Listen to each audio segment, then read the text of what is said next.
Jaime Martinez, Sports Talk 790. Question for Bjorn.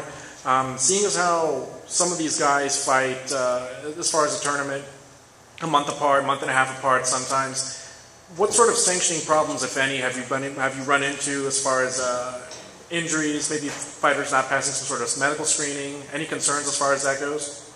You know, it's a great question, and I just knock on wood every time somebody asks it, because we get asked it all the time. It's just the gods that oversee MMA have smiled on us, because with a short order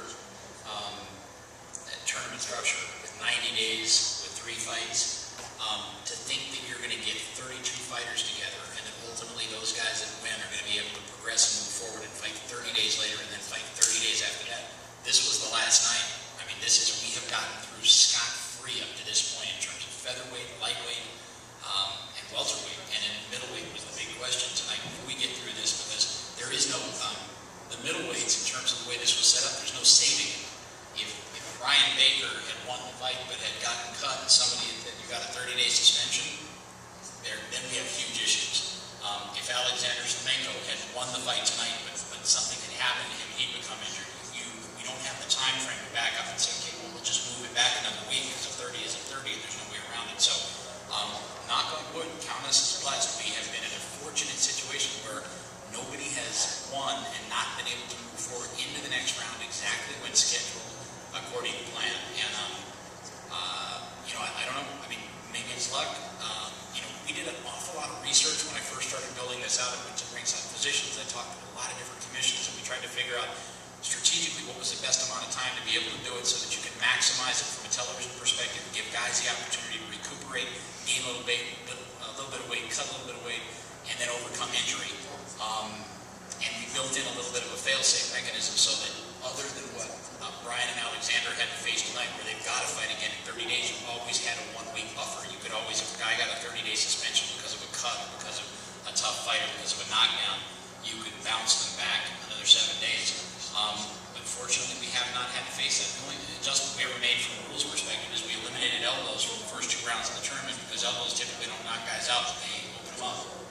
And, you know, I mean, it's just, it's the only rule change we had. I'm a purist when it comes to the sport. It was, I was chewing on the side of my lip when we made the change, because I didn't really want to change any of the rules, but it was just, you know, the Joe Soto fight last week was a perfect example. Here's a guy who, but before the cut, was completely ready to keep going, was completely ready to keep fighting, but a huge cut on the forehead prohibited him from continuing. Great elbow by Joe Soto, but nonetheless, had the tables been turned and had it been in the tournament, it'd be a sad way to see a guy get bounced out of a tournament. So, really fortunate up to this point that no one has become injured. There is no doubt in my mind that as we move forward into season 3 and season 4 and season 5, someone going from the quarters to the semis to the final will end up winning a fight and getting a suspension and being unable to continue. But thankfully that has not yet occurred, and I'm very pleased about that. Thank you very much. On a final note, as we conclude our post-fight press conference, if you would please, those of you in attendance, if you might put your hands together for the great effort tonight for the fighters. Thank you.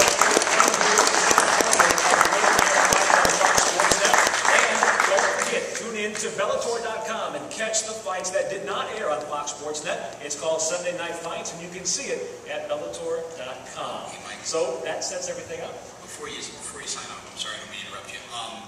Some of us pray, some of us just say a good thought. I would ask anybody and everybody, anybody who's watching or anybody in this room, Jared Hess is an awfully, awfully good guy.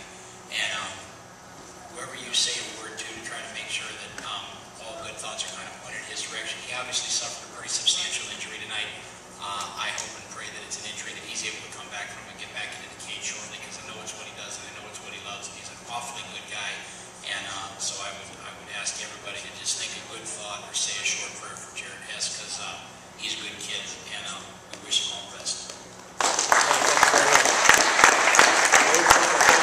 And with that, again, we do conclude our post-fight press conference here in San Antonio, Texas, at the Majestic Theater. We thank you for joining us, those of you who came to us online as we stream live at Bellator.com. And for those of you in attendance, we thank you again for joining us. We will see you now in the finals for this season's Bellator Fighting Championships.